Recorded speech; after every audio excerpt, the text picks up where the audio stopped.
جنت البقیع آپ نے سنا ہوگا، قبرستان مدینے کا۔ مدینے کے قبرستان میں رات کے وقت ایک بوڑھا آدمی 80 سال کا جو بانسری بجاتا تھا اور اسی سے پیسہ کماتا تھا، اس کی بانسری میں بڑی اچھی لے تھی، بڑی سر اچھی تھی، لوگ سنتے تھے اور پیسے دیتے تھے۔ لیکن بڑھاپے میں جب سانس پھولنے لگ جاتی ہے، ہانپنے لگ جاتا ہے، سانس نہیں ٹھہرتی، لہجے بدل جاتے ہیں۔ بوڑھا آدمی، اب اس کی بانسری سننے کو کوئی آتا نہیں تھا اور پیسے ملتے نہیں تھے۔ تھک ہار کر کے وہ آیا، رات کا وقت تھا، جنت البقیع قبرستان میں اس نے بانسری توڑ دی، کہا زندگی بھر جس چیز سے میں کماتا تھا اب میری سانسوں نے جواب دے دیا، جسم پھولنے لگا ہے، سانس زیادہ آنے لگ گئی ہے، اب میرا کھانا پینا کیسا چلے گا؟ خیر ارحم الراحمین، ہوں تو تیرا ہی بندہ، میرے اہل و عیال نہیں، میرے رشتہ دار نہیں، مجھے اگر تو بھوکا مارنا ہے تو اسی قبرستان میں مار دے، یا اگر میری زندگی باقی ہے تو میرے رزق کا انتظام کر دے۔ لاچار و مجبور ہوتا ہے تو پروردگار کو ہی یاد کرتا ہے۔ جانتے ہیں عمر ابن خطاب رضی اللہ تعالیٰ عنہ امیر المومنین مسجد نبوی میں تھے اور ان کی آنکھ لگی تھی، خواب میں رسول پاک صلی اللہ تعالیٰ علیہ وسلم تشریف لائے، کہا عمر اللہ کا حکم ہے جنت البقیع میں جاؤ، ایک بھوکا آدمی کھڑا ہے، اپنے گھر سے کھانا لے جاؤ اور اس کی ضرورت کا انتظام کرو۔ نیند کھلی تو آپ نے دیکھا اللہ کے حبیب صلی اللہ علیہ وسلم کی طرف سے حکم آیا اور رب ذوالجلال کا حکم ہے، گھر سے عمدہ کھانا لیا تو شادان لے کر کے، کچھ مال و متاع بھی لے کر قبرستان میں گئے، ڈھونڈا کون ہے یہاں پر، تو دیکھا کہ ایک ہانپتا کانپتا ہوا 80 سال کا بوڑھا روتا ہوا نظر آیا۔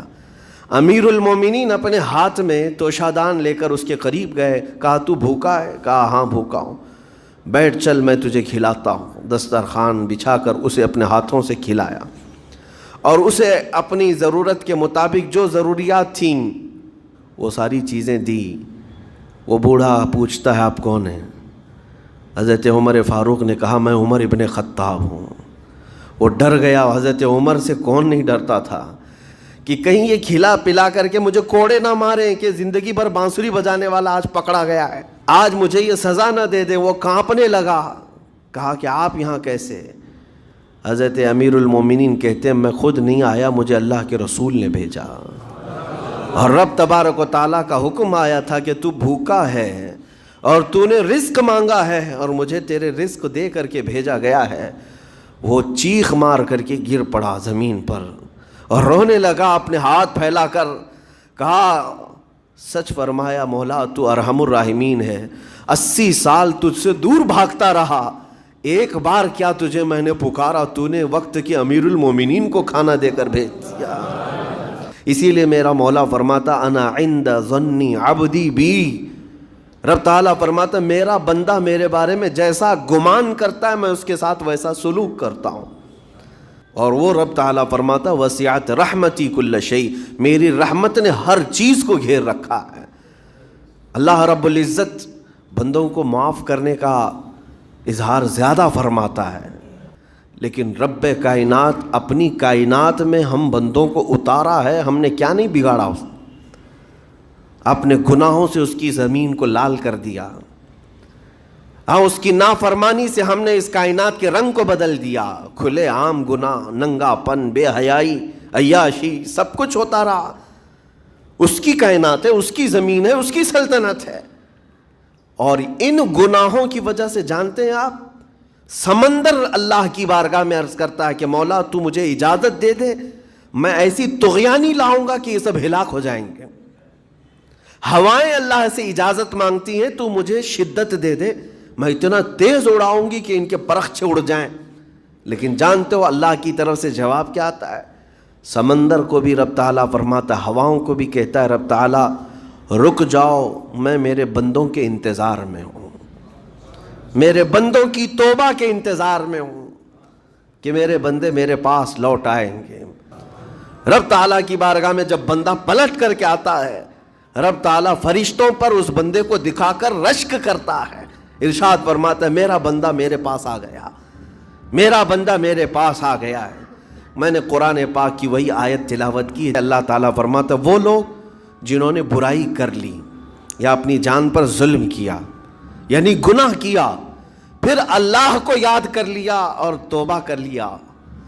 اللہ فرماتا وَمَن يَغْفِرُ الذُّنُوبَ إِلَّا اللَّهُ، تو بتاؤ لوگوں اللہ کے علاوہ کون ہے بخشنے والا؟ لیکن شرط رب تعالیٰ یہ فرماتا وَلَمْ يُصِرُّوا عَلَى مَا فَعَلُوا وَهُمْ يَعْلَمُونَ، لیکن ایک بات ہے کہ وہ جس چیز سے توبہ کر کے آ رہے ہیں اس پر پھر مزید اصرار کر کے جمے نہ رہیں، چھوڑ دیں ایک بار، جان بوجھ کر کے پھر اس چیز پر نہ لگے رہیں۔ یہ آیت کب نازل ہوئی تھی میں آپ کو بتاؤں، دو صحابہ تھے، دونوں گہرے دوست تھے، مدینے کے رہنے والے۔ اس میں سے ایک صحابی تجارت کے لیے جا رہے تھے اور ان کے گھر بار میں ان کی بیوی تھی بس، اور کچھ نہیں، تو اپنے دوست سے کہا کہ میں جا رہا ہوں، مجھے آنے میں تاخیر ہو سکتی ہے، میرے گھر پر اگر کبھی سودا سلف لانے کی ضرورت پیش آئی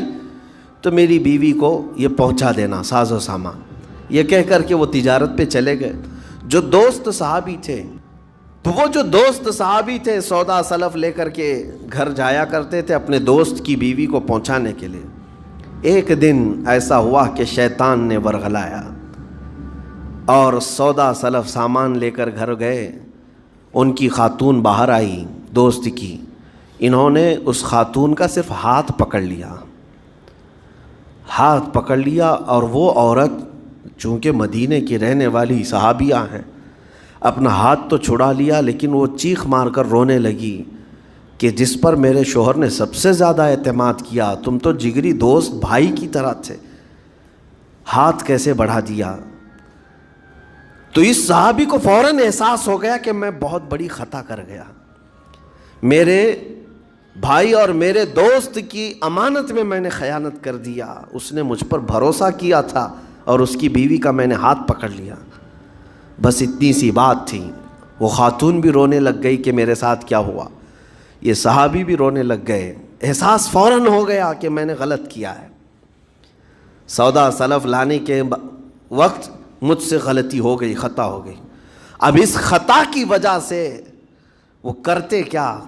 ان کو تو ڈر یہ تھا کہ میں اپنے دوست کو منہ دکھانے کے بھی قابل نہیں، اور نہ ہی میں یہ چیز کسی کے سامنے ذکر کر سکتا ہوں، کیا کروں؟ تو مدینہ چھوڑ کر کے چلے گئے پہاڑیوں میں،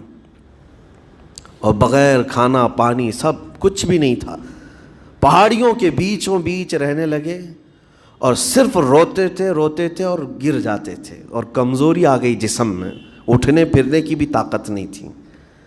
اب وہ دوست ان کے صحابی تجارت سے واپس آئے، گھر میں آتے ہی ان کی خاتون نے بتا دیا کیا معاملہ پیش آیا۔ وہ بہت جلال میں آئے اور کہا کہ میرا دل ٹوٹ گیا، آج میری کمر ٹوٹ گئی، جس کے ساتھ ہم نے پوری زندگی بتائی، آج اس نے میری عورت کے ساتھ ایسا کیسے کیا؟ اب ان کو دل میں تو بہت تکلیف ہوئی، کروں کیا؟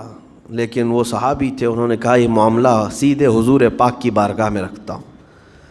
بارگاہ مصطفیٰ صلی اللہ تعالیٰ علیہ وسلم میں تشریف لائے، عرض کیا کہ آقا ایسا ایسا ہو گیا، میرے معتمد ساتھی نے میرے گھر میں ایسا معاملہ کر دیا۔ نبی پاک صلی اللہ تعالیٰ علیہ وسلم غمگین ہو گئے کہ ان دونوں کے درمیان ایسا کیسے ہو گیا۔ پھر تھوڑی دیر کے بعد رحمت عالم صلی اللہ علیہ وسلم جو غیب دان نبی ہیں، ہر چیز کو جانتے بلکہ اپنے امتیوں کے احوال سے باخبر رسول ہیں، نبی پاک صلی اللہ تعالیٰ علیہ وسلم اپنے اس غریب صحابی کے حالات معلوم کیے، پتہ چلا کہ وہ تو گھر بھی چھوڑ دیا، مدینے بھی چھوڑ دیا، پہاڑیوں میں جا کر کے پناہ لے کر کے اکیلا تنہا رہ رہا ہے۔ اللہ کے نبی صلی اللہ تعالیٰ علیہ وسلم اپنے اس غریب امتی صحابی کے حالات معلوم کرنے کے بعد اللہ کریم کی بارگاہ میں عرض کرتے ہیں کہ مولا تو فیصلہ سنا دے۔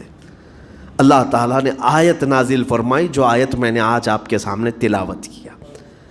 اللہ تعالیٰ فرماتا ہے والذین اذا فعلوا فاحشۃ او ظلموا انفسهم، جن لوگوں نے گناہ کر لیا یا اپنی جان پر ظلم کیا ہے، پھر ذکر اللہ فاستغفروا لذنوبہم، اللہ کو پھر جلدی یاد کر لیا اور توبہ کر لیا، رب تعالیٰ فرماتا ومن یغفر الذنوب الا اللہ، محبوب بتاؤ اللہ کے سوا کون ہے گناہوں کی بخشش کرنے والا؟ اللہ تعالیٰ ان کے گناہوں کو معاف کر دیتا ہے جو فوراً اپنے گناہ کے بعد یاد کر لیتے ہیں کہ مجھ سے خطا ہوئی ہے۔ رسول کریم صلی اللہ تعالیٰ علیہ وسلم نے اس صحابی کو بتایا تیرے بھائی سے بھول ہوئی، خطا ہوئی، لیکن رحمان نے اس کی بخشش کا مژدہ قرآن میں سنا دیا کہ وہ باز آ گیا اور توبہ کر رہا ہے، لہٰذا تیرے لیے بھی یہ زیب نہیں دیتا کہ تو اب کوئی انتقام لے، تو اپنے دل سے معاف کر۔ یہ صحابی تھے، اللہ کے نبی صلی اللہ علیہ وسلم کے پروردہ تھے، نفسانیت اور خواہشات کے نہیں۔ یہ فوراً گئے اور اپنے اس جگری دوست کو، اپنے اس بھائی کو ڈھونڈتے ہوئے پہاڑیوں کے بیچوں بیچ جا کر کے دیکھا، ان کی حالت بہت خستہ تھی۔ یہ صحابی گئے اور جیسے ہی یہ گئے تو وہ ہوش میں آئے اور رونے لگے کہ میرا بھائی آ گیا اور اب شاید یہ انتقام لے گا، بدلہ لے گا، مجھے مار ڈالے گا، کیونکہ میں نے اس کا اعتماد توڑا، اس کا بھروسہ ختم کیا۔ لیکن یہ صحابی گئے اور ان کا ہاتھ پکڑا اور اپنے سینے سے لگایا، کہا کہ تو بھی ابن آدم ہے، میں بھی ابن آدم ہوں، انسان ہے، خطا ہو گئی، لیکن بشارت ہے تجھے کہ اللہ نے قرآن میں محبوب کی بارگاہ میں آیت اتاری، تیری بخشش کا پروانہ اتار دیا۔ وہ اس قدر خوش ہوئے کہ اس صحابی کو تھام لیا اور کہا میں تو مایوس ہو کر پورے گھر بار سب چھوڑ کر کے آیا تھا، لیکن میرا رحمان خدا بندوں کو کبھی چھوڑتا نہیں، کبھی اکیلا ہونے نہیں دیتا، وہ مایوس نہیں کرتا۔ میرے عزیزو، آج ہمارے پاس وقت ہے جب ٹھوکر کھائیں تو فوراً احساس ہو جائے۔ جب بندے چھوڑ دیتے ہیں، ارے جو کیا سب صحیح کر رہا ہوں، میرا کیا ہے، توبہ کرنا بھول گیا، استغفار کرنا بھول گیا، ان بندوں پر اللہ کا عذاب آتا ہے، اس قوم پر عذاب آتا ہے۔ اسی لیے میں کہتا ہوں میرے عزیزو، خطائیں سب سے ہیں، ہمارے دامن کے اندر کیا کیا ہے وہ ہمیں معلوم ہے، ہمارے پروردگار کو۔ بہت سارے راز ایسے ہیں جو اس نے چھپا رکھا ہے، بندوں کے اوپر پردہ ڈال رکھا ہے، اتنی باتیں کہ اگر وہ پردہ اٹھا دے تو لوگ رشتہ داروں کے سامنے بیٹھنے کے بھی قابل نہیں رہیں، ماں باپ دیکھ کر گھبرا جائیں گے اور اپنے گھر سے دور کر دیں، یا اگر باپ کی غلطیاں بیٹے کو پتہ چل جائے تو زندگی بھر اس کو باپ نہیں تسلیم کرے گا۔ لیکن وہ رحمان ہے، باپ کی عیب بیٹے سے چھپا رکھا ہے، بیٹے کے عیب ماں سے چھپا کر رکھا ہے۔ وہ پروردگار عالم نے پردہ رکھا ہے ہر ایک پر، لیکن اس کے باوجود بندوں کو یہ چاہیے کہ اس کی بارگاہ میں اکڑ دکھانے کی بجائے، غرور و گھمنڈ دکھانے کی بجائے، عاجزی کے ساتھ اسے رحمان تسلیم کر کے عرض کرتے رہے مولا میں خطا کار ہوں اور تو ستار و غفار ہے۔ بہرحال آج وقت ہے، اللہ تعالیٰ نے عقل سلیم عطا کیا ہے، اور میں آپ کو بتاؤں کہ اللہ تبارک و تعالیٰ ان بندوں کو پسند کرتا ہے جو اس کی بارگاہ میں گڑ گڑاتے ہیں۔ لیکن آپ کو پتہ ہے رحمت عالم صلی اللہ علیہ وسلم ارشاد فرماتے ہیں میرا مولا رب تعالیٰ کی شان یہ ہے کہ بندہ اگر مسجد میں آیا اور کچھ مانگے بغیر ہی چلا گیا تب رب تعالیٰ ناراض ہوتا ہے۔ دنیا مانگنے پہ ناراض ہوتی ہے اور وہ نہ مانگنے پہ ناراض ہوتا ہے، اور ارشاد فرماتا ہے یہ بندہ آج مجھ سے کچھ نہیں مانگا، دیکھو فرشتوں اس کو میری حاجت نہیں رہ گئی، اس کو میری حاجت نہیں رہ گئی، یہ بغیر مانگے چلا گیا۔ اسی لیے توبہ بھی کرتے رہو، استغفار بھی کرتے رہو اور مانگتے بھی رہو، تاکہ اس کے بندے بن کر کے رہیں اور دنیا میں غرور و تکبر سے آزاد رہیں۔ اللہ کریم کہنے سننے سے زیادہ ہمیں عمل کی توفیق عطا فرمائے، موت سے پہلے مولا تعالی ہمیں توبتاً نصوحا عطا فرمائے۔ اے اللہ تیرے حبیب پاک صلی اللہ علیہ وسلم کے پڑوس میں ہمیں دفن نصیب فرما۔ وآخر دعوانا ان الحمد للہ رب العالمین۔ السلام علیکم۔